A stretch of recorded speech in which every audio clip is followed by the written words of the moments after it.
थोड़ी बहुत खाली रह जाए छोड़ दिया करो उसको। राम कि जिस समय भीष्म जी ने प्रतिज्ञा की कि मैं एक बाप का बेटा हूं, तो कृष्ण को शस्त्र हाथ में उठाना पड़ेगा, ऐसी बात है ना महाभारत की। और कृष्ण ने भी ऐसी प्रतिज्ञा की थी। कृष्ण ने जब प्रतिज्ञा तोड़ दी, उस समय भीष्म जी ने उनको पूछा, तो कृष्ण ने कहा मेरे तो कितने ही बाप है, कोई ठिकाना ही नहीं है, और वैसे सबका बाप मैं ही हूं, है ना। तो रामचरण जी महाराज ने इस प्रकार कहा, कृष्ण के कोई नंद को तो नंद कहन के माय, कृष्ण के पार ब्रह्म में ता को दूषण ना। कृष्ण को ब्रह्म मानता है कोई तो उसको दोष नहीं है, ब्रह्म से। तो इसका अर्थ यह है कि निर्गुण उपासना करने वाले महात्मा जो है वो सगुण साकार का सम्मान करते। देखो उपासना तो एक की करनी है, आपको क्या करना है, आपको चुनाव करना होगा कि आपको किसकी उपासना करनी। अब आपको अपने गुरुदेव के द्वारा जो मंत्र मिल जाए और आपका सदगुरु आपको जो आराध्य के रूप में बता दे, उसके अनुसार आप उपासना करो। लेकिन भगवान के किसी स्वरूप का खंडन करने का अधिकार नहीं है। और आप जिस नाम का जप कर रहे हैं ना, उसकी महिमा आप कर सकते हैं, उसको सर्वश्रेष्ठ बता सकते हैं, लेकिन ऐसा नहीं कह सकते कि दूसरे नाम का जप करते तो उसका जप करना व्यर्थ हो जाता है, ऐसी बात नहीं। श्रेष्ठ बताना या तो ठीक है, महिमा तो करनी चाहिए, और महिमा नहीं करो तो फिर धारणा बनती नहीं है साधक की। तो भगवान शिव का जीवन देखे तो शंकर जी साकार ब्रह्म का भी सम्मान करते। देखिए रामावतार में राम जी का सम्मान करते भगवान शिव, कृष्णावतार में कृष्ण का सम्मान करते। और देखो भाई, सम्मान जो करेगा उसको तो मिलेगा ही। कोई आपका आदर करे, आपका सत्कार करे तो फिर आप भी तो करोगे ना, आपके घर आएगा तो उसका आदर आप भी करोगे। राम और कृष्ण के रूप में भगवान ने अवतार लिया तो शिव जी का भी खूब आदर किया उन्होंने।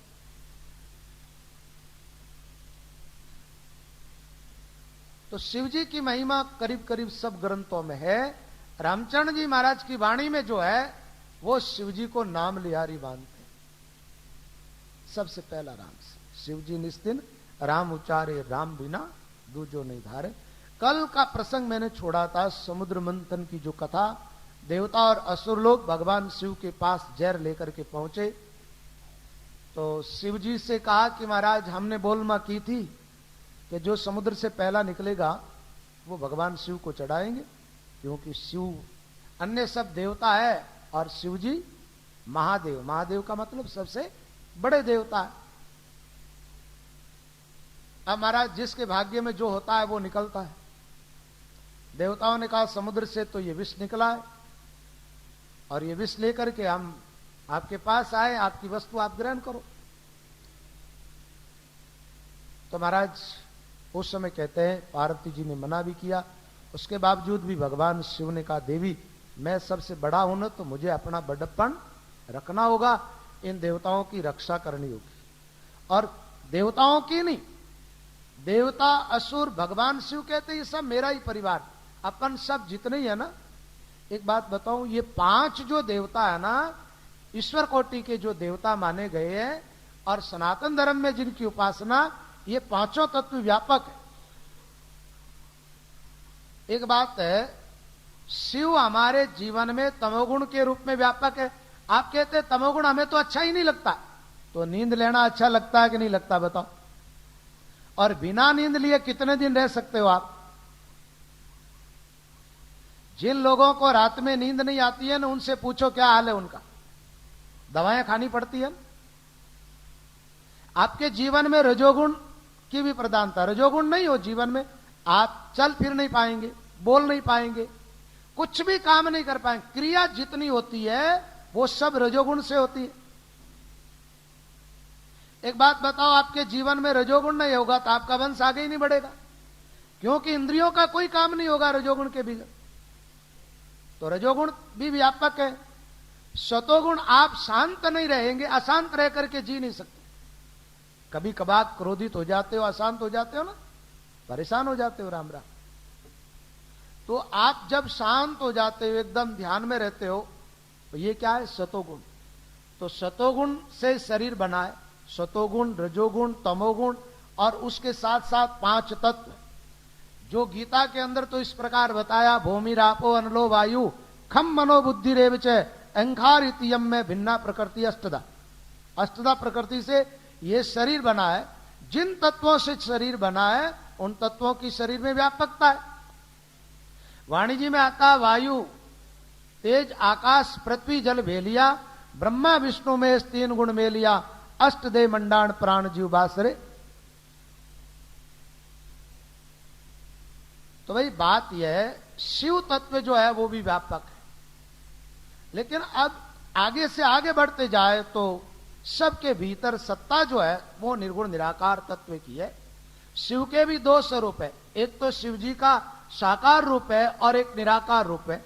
आप कभी शिव पुराण पढ़ेंगे ना तो आपको पता चलेगा। शिव का जो निराकार स्वरूप है उस स्वरूप से सारी शक्तियां प्रकट होती है, ऐसी बात आती है शिव पुराण के अंदर। तो वहां जो बात आ रही है वो जो निराकार स्वरूप भगवान विष्णु का, निराकार स्वरूप चाहे शिव का कह दो, बात वही आती है, निराकार से साकार की उत्पत्ति। तो शिवजी ने कहा, देवी ये सब मेरा परिवार है, परिवार में जो बड़ा आदमी होता है ना, कई बार जहर उन्हीं को पीना पड़ता है, होता है ना, कोई भी ऊंची नीची बात होती है तो बड़े आदमी पर ही आती है। तो शिवजी ने कहा, अब इन्होंने मंथन तो किया, अब ये जहर निकल गया और मेरी शरण में आ गए। तो अपने सनातन धर्म में तो ये भी बात है ना, शरणागत को जो तजे निज अनित अनुमान, तेनर पावर पापमय तिने विलोकत हान।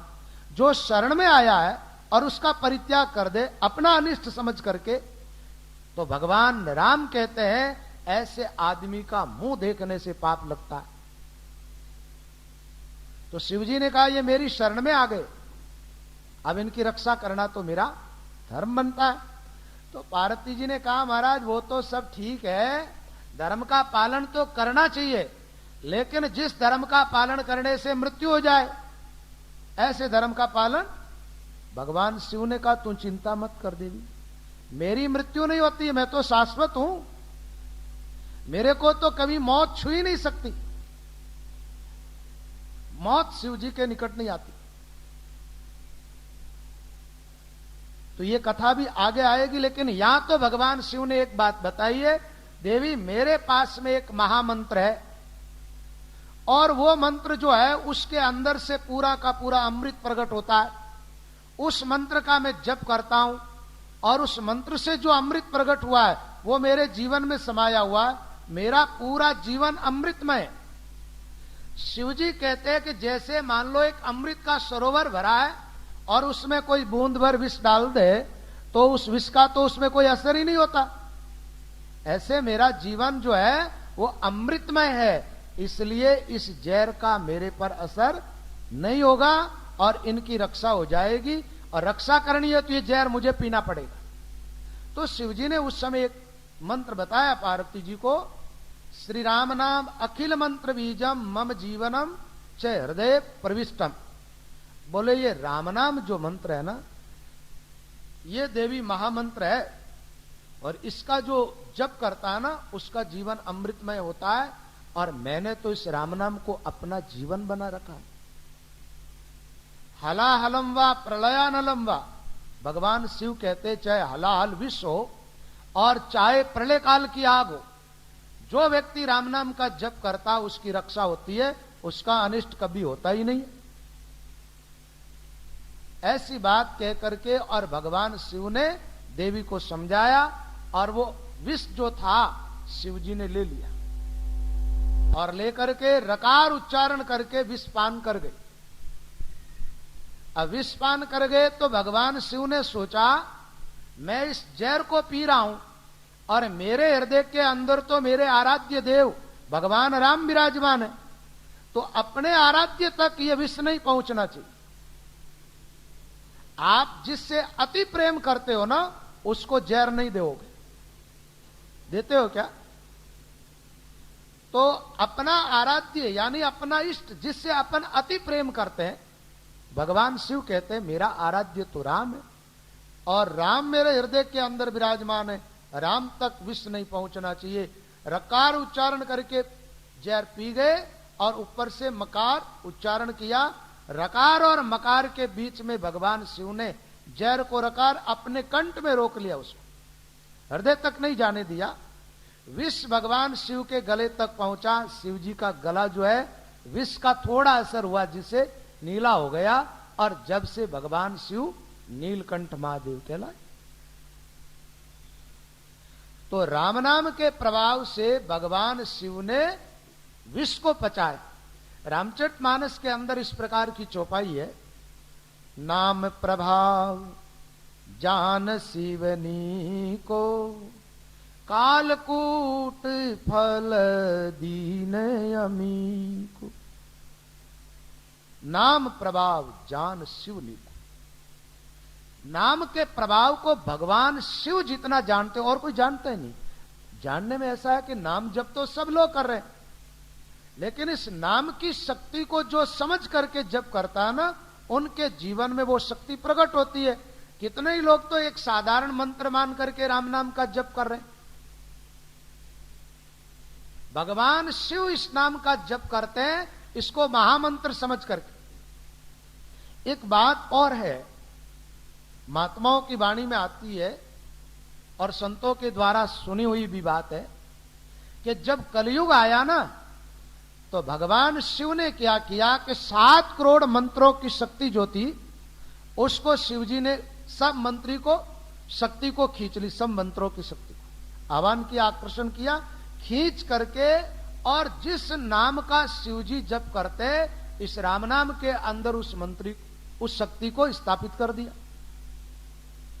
तो राम नाम देखा जाए तो पहले से ही प्रभावशाली, और इस कलयुग के अंदर तो राम नाम की विशेष महिमा। नई कलि कर्मन भक्ति विवेकु, राम नाम अवलंबन एक।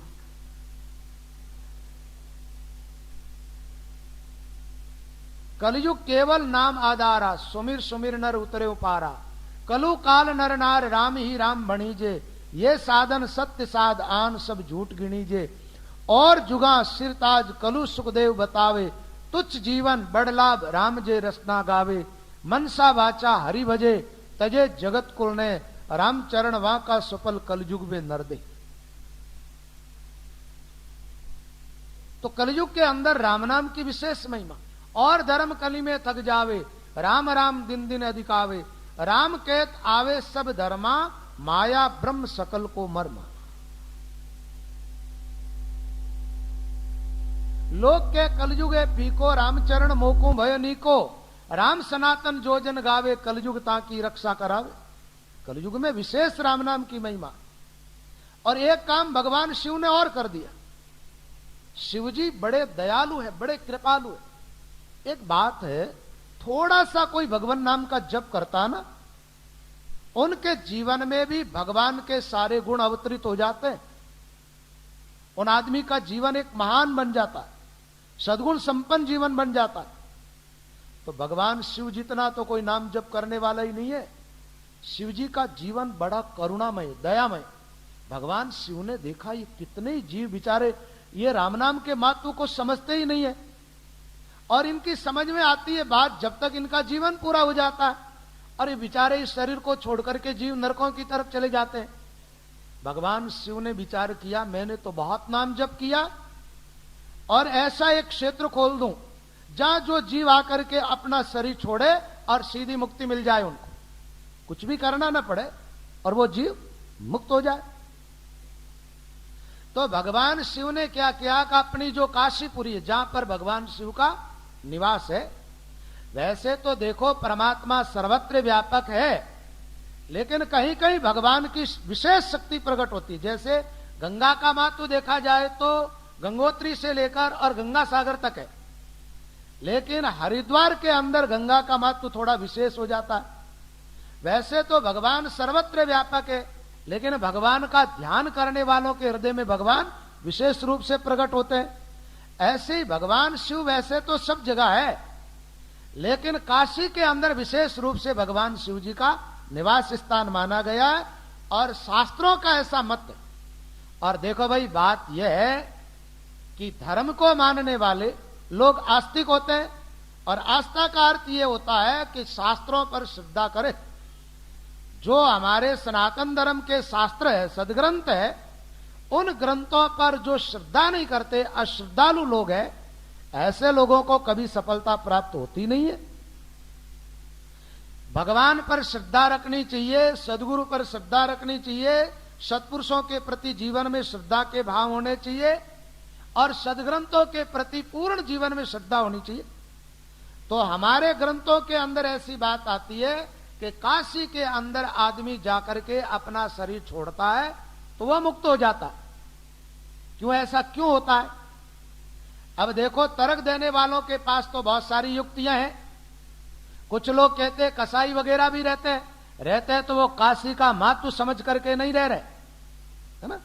जो काशीपुरी का महत्व समझ करके रह रहे हैं, काशी में निवास करते हैं, उनकी मुक्ति होती है, इसमें कोई दो राय नहीं। शास्त्रों में तो ये बात है।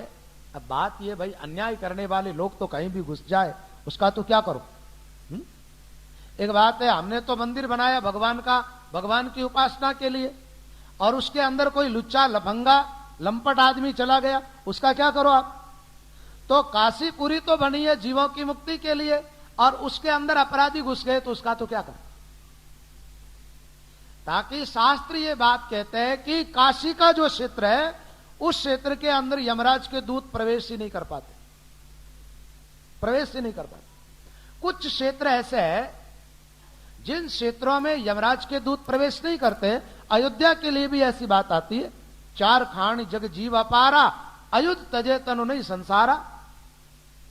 अब निर्गुण उपासना करने वालों में ही देखो आप, जहां शापुरा धाम है, अभी महात्मा हुए रामचंद्र जी महाराज को ज्यादा टाइम नहीं हुआ, 250-300 साल हुए, लेकिन इस स्थान का भी एक प्रभाव है अपने आप में। देखो आप कि हमारे रामसनई भया में से कोई गुजर जाता ना, तो वो जो फूल होते हैं ना, वो ले जाते हैं, और रामनिवास धाम जो है, जिसका चित्र ये आपके सामने है, इसके एकदम सामने ये जो चित्र है ना, सामने जो दरवाजा दिख रहा, इसको सूरज पोल कहते हैं।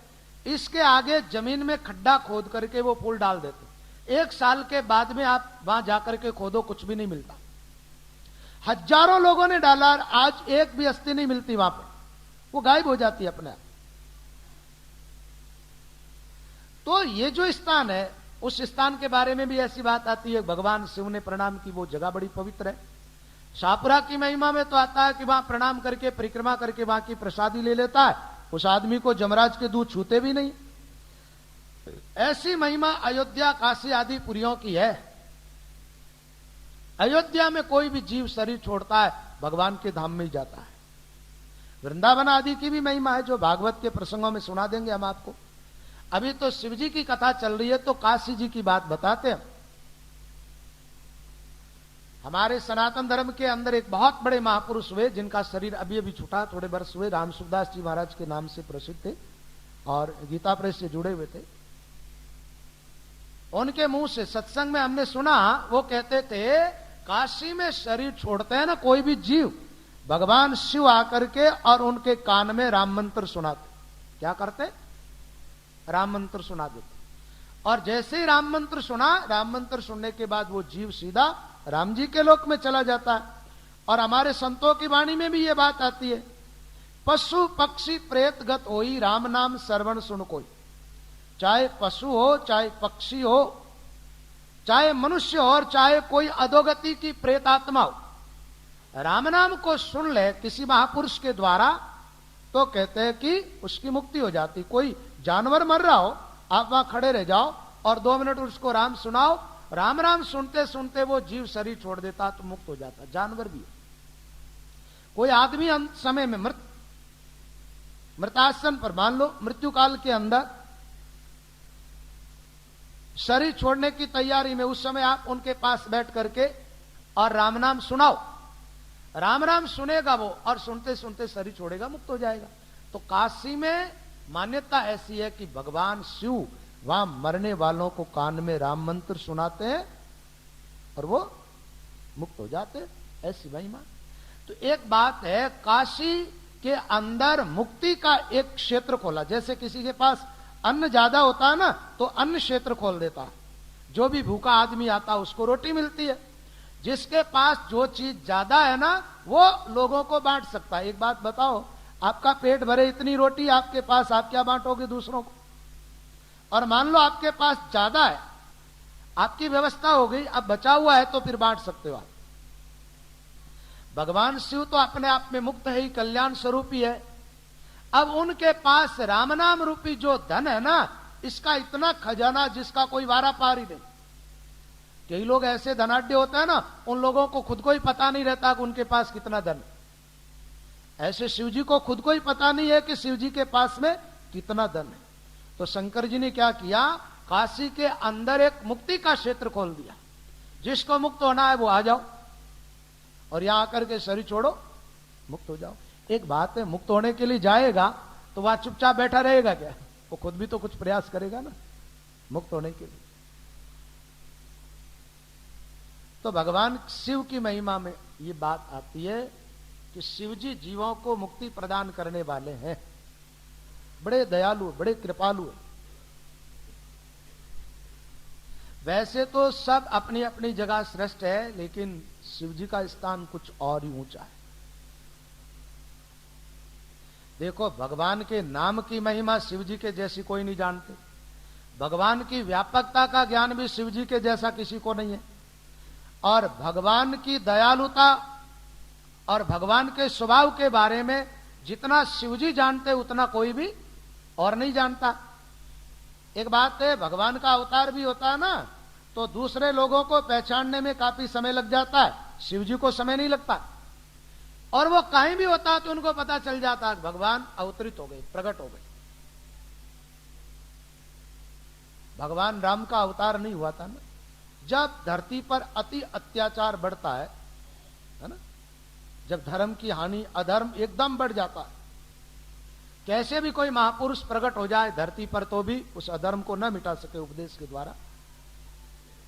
आप जानते हो व्यवस्था जो है ना, जैसे कोई आदमी कहने से मान जाए ना तो उसके चांटा थोड़ा ही लगाते, लेकिन कि भाई अब बात तो बिल्कुल इसके कोई असर ही नहीं हो रही, तब लास्ट में क्या होती है, दंड की व्यवस्था होती है। तो भगवान उपदेश करने के लिए तो महात्माओं को भेजते रहते धरती पर। जब उदंडी लोग ज्यादा बढ़ जाते हैं और उपदेश की कोई बात सुनने को तैयार ही नहीं होते और न कोई सुनते और न माने, तब क्या करते, भगवान अवतरित होते धरती पर।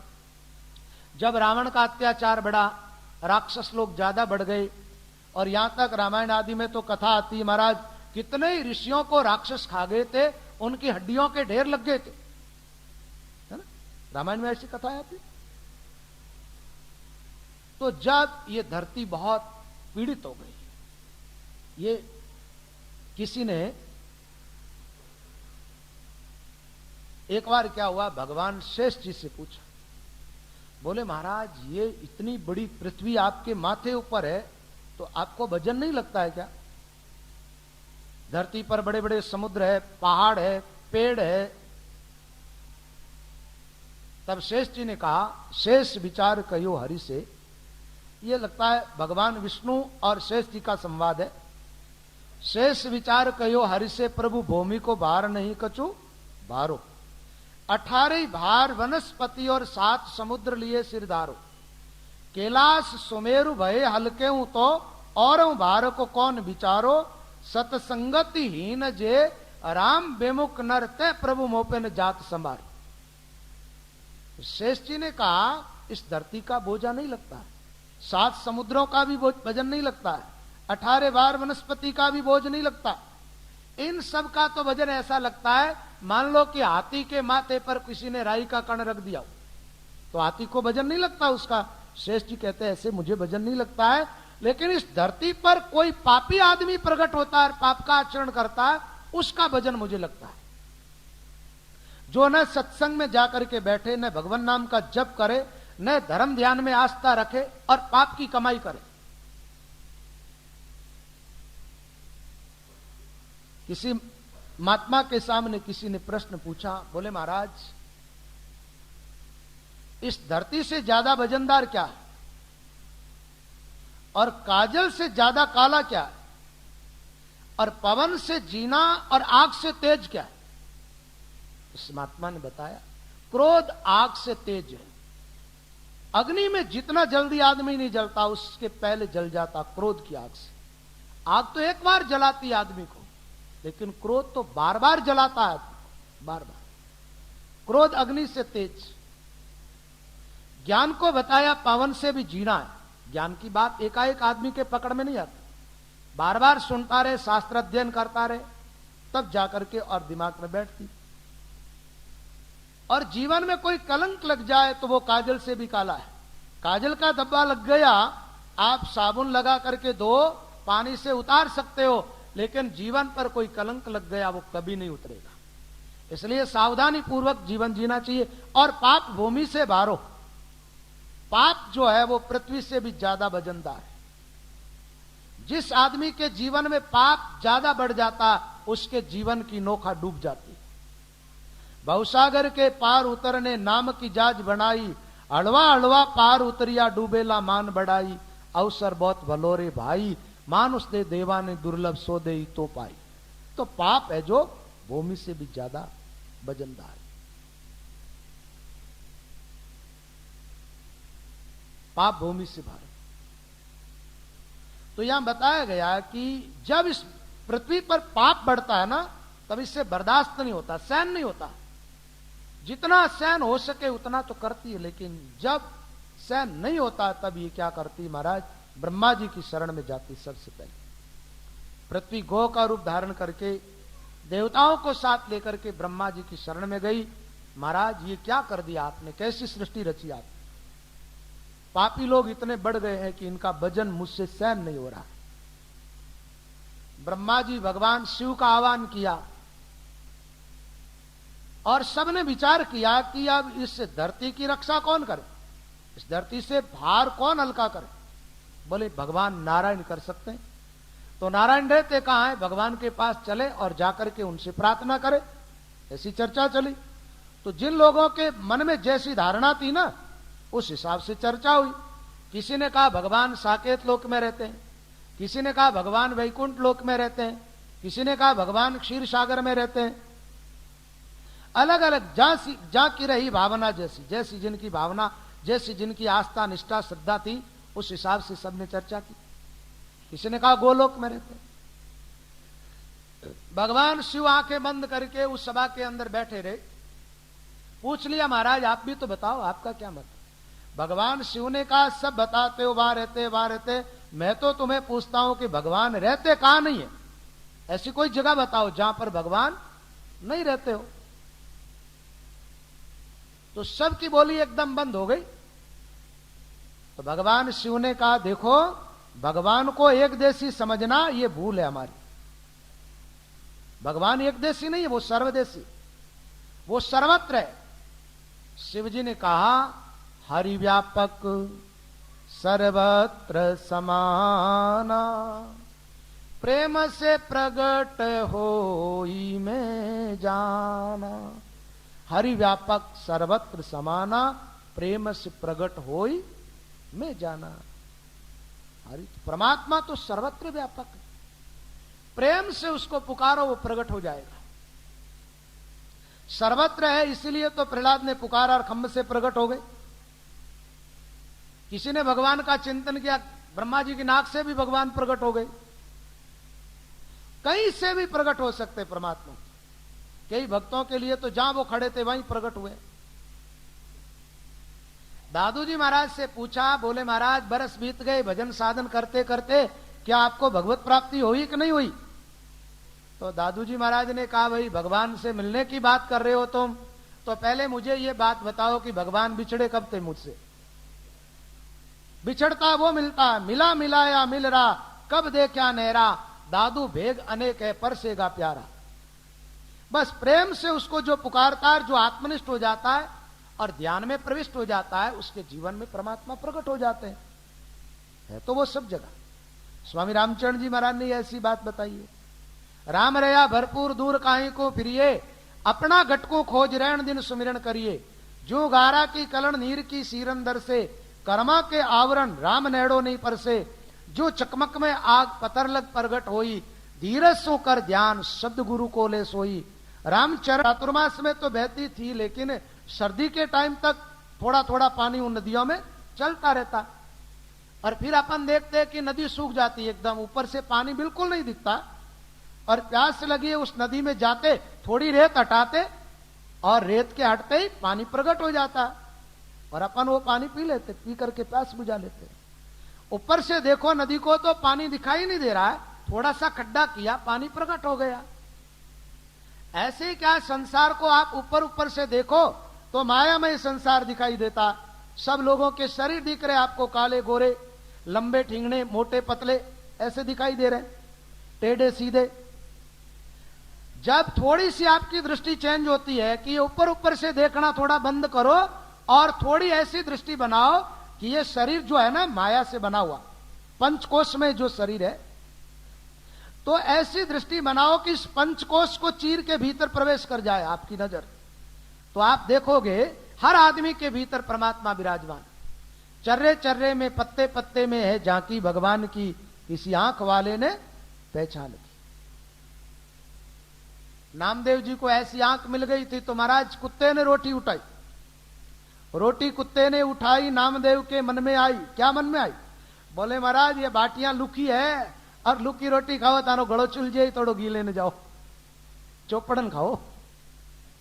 और लुका तो भोजन का भगवान के भोग नहीं लगता ना, भले आपके पास घी नहीं है तो एक अंगुली भर करके भी लगा दो, वो भोजन सात्विक हो जाएगा। एकदम रूखा भोजन का भगवान के भोग लगता नहीं है। तो नामदेव जी ने कहा महाराज आप इस रूप में आए हैं, मैं तो पहचान गए आपको, लेकिन ये थोड़ी बाटी है जो थोड़ा घी लगाने दो, फिर बाद में आराम से खाओ, भागते काहे को। भगवान प्रकट हो गए, कहा नामदेव यहां भी पहचान लिया। बोले आप छिपोगे कहां, ऐसी कोई जगह ही नहीं है जहां आप छिप सकते हो। नामदेव के सामने भूत प्रकट हुआ तो नामदेव स्तुति करने लग गया, आओ मेरे लंबक लंबे नाथ, ऐसा रूप तो मैं पहली बार देख रहा हूं। नामदेव जी की कथाओं में सुनाऊंगा मैं आपको विस्तार से, भक्तमाल में नामदेव जी की कथा तो आ ही रही है। तो भाई भगवान शिव जो है परमात्मा को सर्वत्र देखने वाले, शिव जी ने उपदेश किया सब देवताओं को, बोले भगवान को पुकारो तुम, वो तो सर्वत्र है, हरिव्यापक सर्वत्र समाना, और प्रेम से प्रकट होई में जाना। प्रेम से जो पुकारता है वहां परमात्मा प्रकट हो जाता है। एक बात है, आप चाहे तपस्या करते करते अपने शरीर को सुखा दो, भूखे प्यासे मर जाओ, मरने से तो कोई भगवत प्राप्ति होती नहीं है, क्योंकि सब लोग मरते ही है। मरने से ही परमात्मा की प्राप्ति हो जाए तो सबको हो जानी चाहिए, मरते सब है, भगवत प्राप्ति नहीं होती। आप चाहे जितना घी जो है यज्ञों के अंदर डालो, हवन करो, पुण्य बढ़ जाएगा, आप स्वर्ग तक चले जाओगे, भगवत प्राप्ति नहीं होगी। आपको भगवत प्राप्ति करनी है तो अपने जीवन में भगवान के प्रति प्रेम जगाओ, और प्रेम का नाम ही भक्ति है। प्रेम जगाओ, जीवन में प्रेम जगा तो परमात्मा प्रकट हो जाएगा। प्रेम जगते ही क्या होता है, सबसे पहला काम क्या होता है जीवन में? सबसे पहला काम होता है भगवान के प्रति प्रेम जगते ही हमारे मन में जो विकार है वो विकार मन के डूब जाते, मन एकदम शुद्ध हो जाता। अच्छा, विकार अलग चीज है और वासना अलग चीज है मन के अंदर।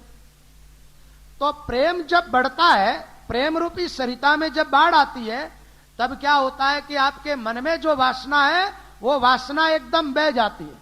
वासना गई, विकार गए, आपका जीवन एकदम हो गया शुद्ध पवित्र।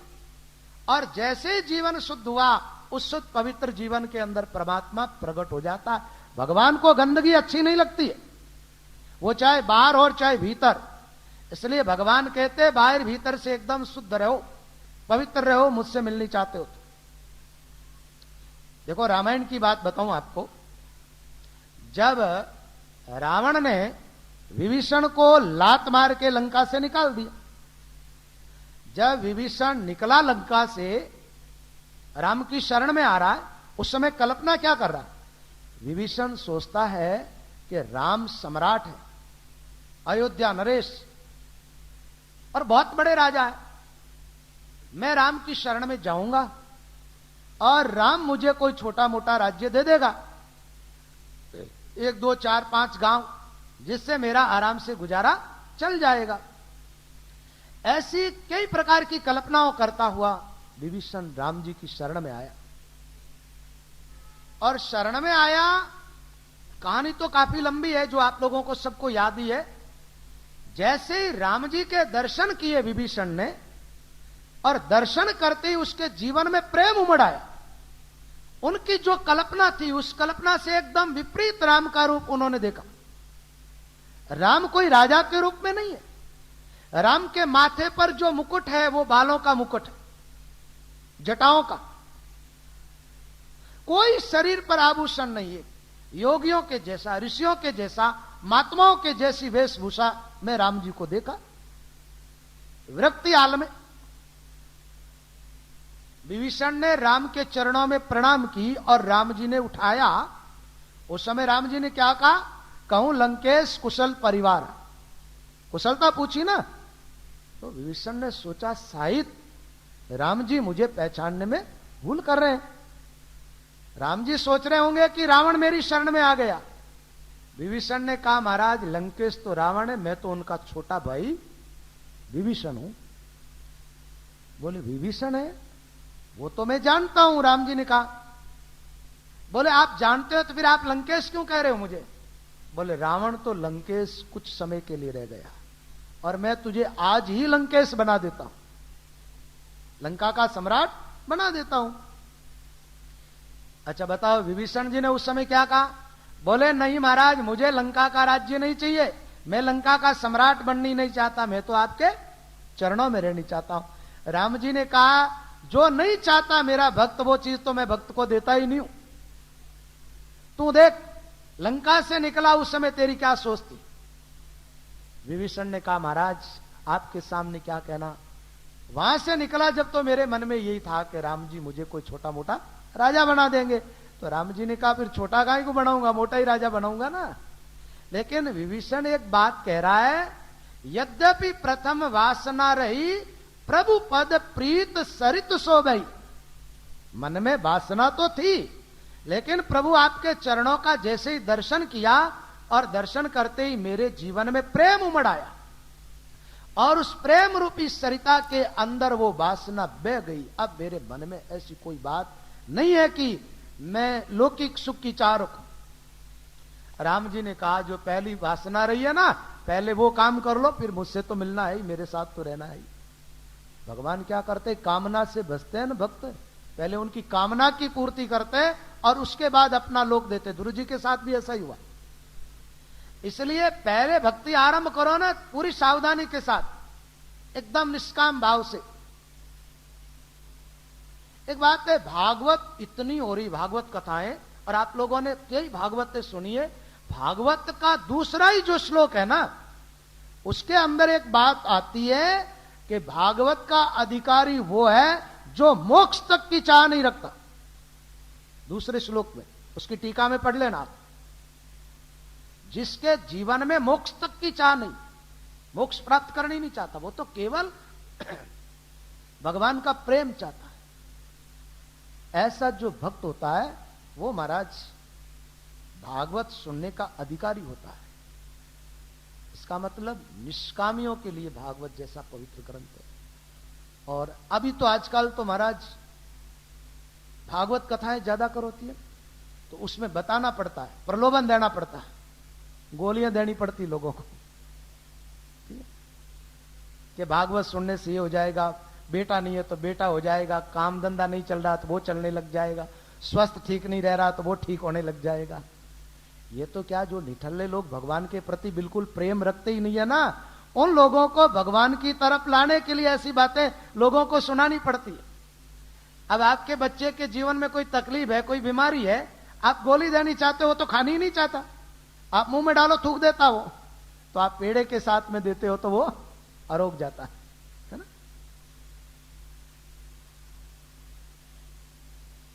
भगवान शिव जी की कथा चल रही है तो महाराज भगवान के स्वरूप का ज्ञान भी जैसा शिव जी को है वैसा अन्य लोगों को नहीं है। भक्तमाल के अंदर वो कथा भी संक्षिप्त में है जो रामचरितमानस में है। भगवान शिव अगस्त्य ऋषि के आश्रम से आ रहे, रास्ते में भगवान राम जी के दर्शन हुए। भगवान शिव ने मन ही मन प्रणाम किया और जैसे ही राम जी के दर्शन हुए प्रेम उमड़ आया। पार्वती जी ने कहा महाराज दुनिया पूरी आपको प्रणाम करती है, आप किसको प्रणाम कर रहे हो? भगवान शिव ने कहा ये राम मेरे आराध्य देव है। बोले कैसे हो सकता है ये राम, ये ब्रह्म कैसे हो सकते हैं? और ब्रह्म है तो इनको इतना ही पता नहीं है कि इनकी पत्नी कहां है, ये तो पत्नी के लिए व्याकुल हो रहे। देखो एक बात और है, साकार रूप में भगवान प्रकट होते हैं ना तो उनको समझना बहुत मुश्किल काम है, हर एक के बस का काम नहीं है। अभी तो क्या है कि हम महात्माओं के द्वारा सुनते सुनते सुनते सुनते काफी लोग आस्तिक हो गए। बाकी भगवान राम और कृष्ण आदि थे ना जब, तो हाँ कृष्ण ने तो फिर भी अपनी लीलाओं में कई जगह कहा कि मैं ब्रह्म हूं, और उन्होंने अपना ब्रह्म स्वरूप भक्तों के सामने प्रकट भी किया है। राम तो एक मर्यादा पुरुषोत्तम है, पूरी लीला जो है मर्यादा में। तो शिवजी ने कहा देवी ये तो राम की लीला है और तुम ऐसा संशय न रखो। भगवान शिव जी के समझाने पर भी वो नहीं समझी। ये विस्तार से इसलिए नहीं बता रहा हूं कि सबको याद है। फिर शिव जी ने कहा भाई तेरी इच्छा है कि तू ऐसा संशय रखते हो तो परीक्षा ले ले कि राम ब्रह्म है कि नहीं। परीक्षा लेने के लिए सती चली गई, और परीक्षा लेने के लिए गई तो क्या किया, सीता जी का रूप बना लिया। और राम जी ने उस रूप में भी पहचान लिया, प्रणाम किया और कहा देवी भगवान शिव का है। सती ने सोचा पहचान लिया मुझे, इसका मतलब ये ब्रह्म है। ब्रह्म तो दूर हो गया। फिर भगवान ने थोड़ा चमत्कार दिखाया। उस समय सती को सीता सहित राम का दर्शन हुआ, राम लक्ष्मण जानकी सहित। और फिर चारों तरफ देखा तो जहां देखे वहां राम लक्ष्मण जानकी, इस प्रकार का दर्शन भी हुआ। वापस आ गई। सती से बड़ी भारी भूल हुई उस समय। पहली बात तो पति की बात पर विश्वास नहीं किया, दूसरी बात भगवान पर संशय किया, अश्रद्धा की, तीसरी बात वहां आकर के फिर झूठ बोल गई पति से। शिवजी ने पूछा कैसे परीक्षा ली देवी, तो क्या बताया, कचुन परीक्षा ली गुसाई कीन प्रणाम तुम्हारी नहीं। बोल मैंने तो कोई परीक्षा नहीं ली, जाकर के आप प्रणाम किए ना वैसे प्रणाम करके वापस आ गई। शिवजी ने कहा प्रणाम ही करना था जब तो मेरे साथ ही कर लेती। भगवान शिव ने ध्यान लगा करके देखा और सब पता चल गया। भगवान शिव ने कहा सती ने झूठ बोला, कपट किया, मेरे आराध्य पर अश्रद्धा भी की और सीता का रूप धारण कर लिया। तो आप जानते हो भगवान शिव तो जानकी जी को मां मानते, लक्ष्मी का अवतार है ना, तो लक्ष्मी को मां मानते हैं। भगवान शिव ने मन ही मन त्याग कर दिया सती का। ये कथा भागवत में भी है, रामायण में भी है। अब शिवजी ने अपनी पत्नी को कहा नहीं कि मैंने तुम्हारा त्याग कर दिया, मन में शिव संकल्प की, मन में आकाशवाणी हो गई। सती ने कई बार पूछा क्या संकल्प किया, शिवजी ने कुछ नहीं बताया, टाल दी बातें। कुछ भगवान की कथा छेड़ दी, भगवान के नाम की महिमा, भगवान की महिमा गाते हुए कैलाश पहुंच गए और वहां पहुंच करके समाधि में बैठ गए शिवजी। और जब समाधि खुली तो सामने सती को आसन दिया। पत्नी का आसन कहां होता है, बाएं भाग में, और सन्मुख शंकर आसन दिया। सती का त्याग भगवान शिव ने कर दिया। वही सती दूसरे जन्म में पार्वती के रूप में प्रकट हुई। यहां पार्वती के रूप में प्रकट हुई तो महाराज इनको नारद जी का उपदेश लगा स्वरूप। नारद जी महाराज ने कहा कि इस ढंग से तुम तपस्या करो जिससे भगवान शिव पति के रूप में मिलेगा। पार्वती जी ने नारद जी की बात मान करके तपस्या की, सप्तऋषियों ने परीक्षा ली, वो सारा प्रसंग शिव जी के साथ विवाह हुआ जहां तक। उसके बाद नारद जी के मन में आई एक बात कि बेचारी ये कभी सती बनती है, कभी पार्वती बनती है, बार बार जन्मती रहती है, मरती रहती है, अविनाशी के साथ रह करके भी इसका जन्म मरण नहीं मिट रहा। संतों की वाणी में आता है कि पार्वती जी जितना कोई धर्मानुष्ठान किसी ने नहीं किया, लेकिन भगवान के प्रति प्रेम नहीं जगा जीवन में जब तक जन्मना मरना बना रहा। पार्वती जी के लिए ऐसी बात आती है, पार्वती कीना व्रत 3.5 करोड़। कितने व्रत किए? सहस्त्र नामों को पाठ पढ़ पुन शिवजी के जोड़, पुन शिवजी के जोड़ तीर्था सारे नाई के दास सगराम 78 बार बिलारी। राम भजन की दो जद पाई निर्वे ठोड़, पार्वती कीना व्रत 3.5 करोड़। या 78 बार की बात आई है, ताकि शास्त्रों में 108 दफे की बात आती है। कई बार क्या होता है, महात्मा कोई कविता की रचना करते हैं ना, तो कविता के लय में जो शब्द बैठता है उसको जोड़ देते हैं। इसलिए 78 बार की बात आई है, ताकि 108 दफे की बात है। अपन जो माला फेरते हैं ना, ये माला जब से ही तैयार हुई है, पार्वती जी जब शरीर छोड़ती तो शिव जी क्या करते, उसका सिर काट करके धागे में पो करके अपने गले में लटका, इसे 108 बार। अब तीर्थ धरती ऊपर 39 करोड़ है, 39 करोड़ तीर्थ किए, 3.5 करोड़ व्रत, एक एक बाल का एक एक व्रत कर लिया। विष्णु सहस्त्र नाम का पाठ हर जन्म में इसके नियम है। पार्वती जी के जो जन्म होता है उसमें बचपन से लेकर एंड तक विष्णु सहस्त्र नाम का पाठ करती थी। और शिव जी जैसा पति, उसके बावजूद भी जन्म मृत्यु का अंत नहीं हुआ। तो नारद जी के मन में बड़ी दया आई, विचार किया ये मेरे को अपना गुरु मानती है, और नारद जी कहते हैं जो मेरा चेला बन जाए वो जन्म मृत्यु में नहीं जाता। नारद जी क्या मानते हैं, जिस व्यक्ति के गले में नारद जी ने कंठी बांध दी, समझ लो उसके जन्म मृत्यु का अंत हो गया, उसको भगवत प्राप्ति हो गई। नारद जी के पास ऐसे कई तरीके जीव के भीतर भगवान का प्रेम जगाने का। नारद जी ने ठान ली कि अब इसका ये अंतिम जन्म होना चाहिए। एक बार क्या हुआ, भगवान शिव कहीं बाहर गए हुए थे और पार्वती जी आश्रम पर अकेली है। नारद जी महाराज इनके आश्रम पर पहुंच गए। वैसे पूरी कथा तो इस प्रकार है कि एक बार भगवान शिव और पार्वती जी कैलाश पर विराजमान थे और वहां नारद जी शिव जी के दर्शन करने के लिए आए। तो दूर से नारद जी को आता हुआ देख करके भगवान शिव हंसने लगे, मुस्कुराए थोड़े। नारद जी ने देख लिया, शिव जी के चरणों में प्रणाम किया। भगवान शिव ने भी नारद जी का आदर किया, आसन दिया। नारद जी ने पूछ लिया, महाराज मैं आ रहा था तो आप हंस क्यों रहते? अब हंसने में भी देखो भाई, हंसी कई प्रकार की होती है। एक तो जब प्रेम उमड़ आता है, जब मुस्कुराहट आती है चेहरे पर, और एक किसी की हंसी उड़ाई जाती है। भगवान शिव जी ने कहा, देखो नारद जी ऐसा है कि हंसी तो ऐसे आ गई, आप तो बैठो, कोई भगवत संबंधी चर्चा चलाओ। बोले नहीं महाराज आपको बताना पड़ेगा। तो शिव जी ने कहा, देखो आपसे क्या छिपाना, हंसी क्या है कि आपको देख के आई। बोले मुझे देख करके हंसी क्यों आई? बोले तुम हो खटपटिया बाबा, जहां भी जाते हो कुछ न कुछ खटपट करते हो। लेकिन एक बात बताऊं नारद, मेरी कैलाश में तेरी खटपट चलने वाली नहीं है। नारद जी ने पूछा, महाराज आपकी कैलाश में मेरी खटपट क्यों नहीं चलेगी? बोले देख मेरी पत्नी है, पतिव्रता है, मेरी आज्ञा का पालन करती है, मुझे ही सब कुछ मानती है। दूसरा में मेरी प्रजा जो है वो सब मेरी आज्ञा पालन करने वाली है, मेरे अलावा और किसी को ये लोग मानते ही नहीं है। इसलिए कोई तेरी बात न तो मानेंगे और न मेरे कैलाश में तेरी खटपट चलेगी। नारद जी ने तो महाराज चैलेंज कर दिया भगवान शिव को। बोले आपकी कैलाश में मेरी खटपट नहीं चली तो मेरा नाम चेंज कर दूंगा, मैं नारद नहीं कहलाऊंगा। शिव जी को प्रणाम करके मुस्कुराते हुए नारद जी तो चले गए। थोड़े दूर जाकर के आसन लगा के ध्यान में बैठ गए और पूरा ध्यान रख रहे कि शिव जी आश्रम से बाहर जाए। योग की बात थी, कहीं ऋषियों के आश्रम पर कोई यज्ञ आदि का अनुष्ठान चल रहा था, भगवान शिव का आमंत्रण था तो शिव जी वहां पर चले गए। नारद जी ने मौका देख करके सीधे पहुंच गए शिव जी के घर। वहां पहुंचे तो पार्वती के मन में तो नारद जी के प्रति आदर के भाव है ना, गुरु मानती है। नारद जी महाराज को आसन दिया, आदर सत्कार किया भोजन प्रसाद के लिए।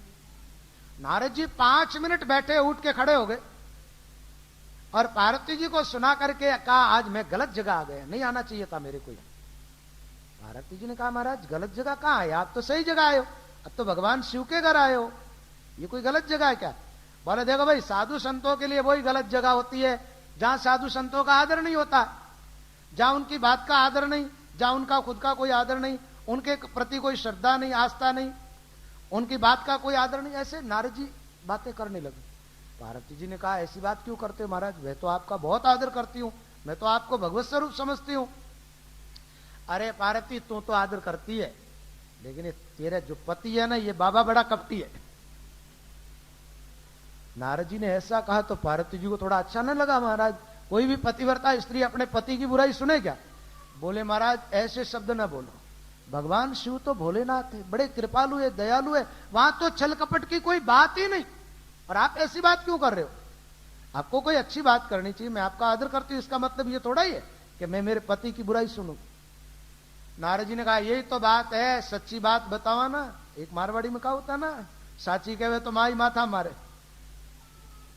एक बार क्या हुआ, एक छोटा बच्चा सत्संग में गया, महात्मा जी ने कोई ऐसी बात बता दी, वो बच्चा अपने घर आकर के अपनी मां से कहा, आज महाराज ने कहा कि सच्ची बात कहे तो मां ही मारे मारे। उसकी मां ने कहा बेटे तुम तो सच्ची बात मुझे बताओ, मैं तो तेरे को नहीं मारूंगी, मैं तेरी मां हूं। महात्मा ने कहा होगा झूठी बात है वो। उस बच्चे ने कहा मारोगी तो नहीं? बोले हाँ। बोले मां मेरे पिताजी को गुजरे हुए कितने वर्ष हुए? बोले बेटे होंगे 10-12 साल लगभग। तो मां मेरे पिताजी गुजरे हुए 10-12 साल हो गए, उसके बावजूद तू काजल क्यों निकालती है, ये श्रृंगार क्यों करती है? एक चांटा कस दिया। बोले मेरे ऊपर बोलने लग गया। उसने कहा मां मैंने तो पहले ही कहा था। तो नारद जी कहते हैं देखो देवी, सच्ची बात सुनने को कोई तैयार नहीं होता। अच्छा तू कहती कपटी नहीं, मान लेते तेरी बात, एक बात बता, भगवान शिव तेरे को सब बात बताते? बोले हाँ। ये बात उस घर की नहीं है, सब घर घर की बात है। ये दुनिया जो है ना पूरी कपट से भरी हुई है। एक बात बताओ, तुम्हारी पति पत्नी में परस्पर बहुत प्रेम होता है, बहुत स्नेह होता है कि नहीं होता? बताओ ना, होता है। एक बात बताओ, तुम एक दूसरे से छल कपट तो बिल्कुल नहीं करते हो ना? तुम्हारे जीवन की किताब पूरी खोल देते हो एक दूसरे के सामने, इसका मतलब क्या है? कपट में ही संसार। नारद जी ने कहा देखो अच्छी बात है, मैं तेरी बात मान लेता हूं। एक बात बताइए, शिव जी के गले में जो माला है ना, आदमी के खोपड़े हैं? बोले हाँ। तो ये किसके हैं पता तेरे को? बोले नहीं महाराज, इसके बारे में तो मुझे जानकारी नहीं है। तो जब ये माला गले में लटक रही है शिव के, और तू रोज देखती है, उसके बारे में तेरे को कुछ भी जानकारी नहीं है, तो इस बाबा के मन में कितनी बातें हैं वो एक भी नहीं बताता तेरे को। पार्वती के मन में संशय उत्पन्न हो गया। पार्वती ने विचार किया, नारद जी कह रहे बात बिल्कुल राइट। बोले महाराज आप मुझे सच्चा रास्ता बताने वाले मेरे गुरुदेव है ना, तो आप बताओ वो किसके खोपड़े? नारद जी ने कहा वो शिव से पूछना, तो कहती है ना कोई छिपाता ही नहीं बात। अब नारद जी ने सोचा कि बीज तो वो दिया, अब अपने को ज्यादा ठहरना ठीक नहीं है, अभी आने वाले होंगे कहीं। वहां से नारद जी तो चले गए। भगवान शिव अपने कैलाश में आए, घर आए तो देखा आज तो मामला कुछ अलग ही है। ठीक है, पार्वती जी का मुंह देखा तो गुब्बारे की नहीं महाराज, और बात भी करे तो अलग ही ढंग से, लैंग्वेज पूरी चेंज हो गई। भगवान शिव ने कहा देवी ये जो आज की आवाज है ना, ये तेरी नहीं लग रही है, ये तो कोई मान लो कैसेट कोई रिकॉर्डिंग करके चला गया, आवाज कोई दूसरे की है। क्या बात है, यहां नारद जी तो नहीं आए? पार्वती जी ने कहा क्यों नहीं आए, वही तो सच्ची बात बताने वाले, और आप बड़े कपटी है, छली है। आज मुझे पता चला, रोज रोज कहते हो मैं आपसे तुमसे प्रेम करता हूं, कोई अर्धांगिनी नहीं मानते हो, न कोई प्रेम करते हो, आप सारी बातें मुझसे छिपा करके रखते हो। शिव जी ने कहा ऐसा क्यों बोलती है, ऐसी कोई बात नहीं है, तू पूछ, जो पूछेगी वो बताऊंगा। पार्वती जी ने कहा एक बात बताओ, ये जो है ना ये किसके मुंह है आपके गले में माला है? बोले इतनी सी बात पूछनी थी, जिसके लिए छोटी सी बात का इतना बड़ा बतंगड़, ऐसे ही पूछ लेती तो बता देता, ये और किसी के नहीं है। तू जब मर जाती है ना तो तेरे प्रति मेरे मन में अति प्रेम है, तो तू वापस नहीं मिलती है ना, तब तक क्या करता हूं वो सिर काट करके धागे में पो करके और गले में लटका लेता हूं, वापस नहीं मिलती है तब तक तेरा मुंह देख देख करके समय निकालता रहता। पार्वती बहुत राजी हो गई, विचार किया इतना प्रेम करने वाला पति तो किसी को भी नहीं मिलता, मरने के बाद भी मेरे मुंह को गले में लटका करके रखे। नारद बिल्कुल झूठे, इनकी बातों में नहीं आना अपने को। ठीक है महाराज, नारद की बात में अब नहीं आना। आराम से गृहस्थी चल रही है। योग की बात थी, शिवजी को कहीं और कहीं बाहर जाना था, नारद जी पे टपक गए। वो तो महाराज ध्यान रखते थे पक्का कि आज शिवजी बाहर गए कि वो आए। आज अब घर आए, अतिथि का सत्कार तो करना ही चाहिए, लेकिन वैसा सत्कार नहीं है पहले जैसे।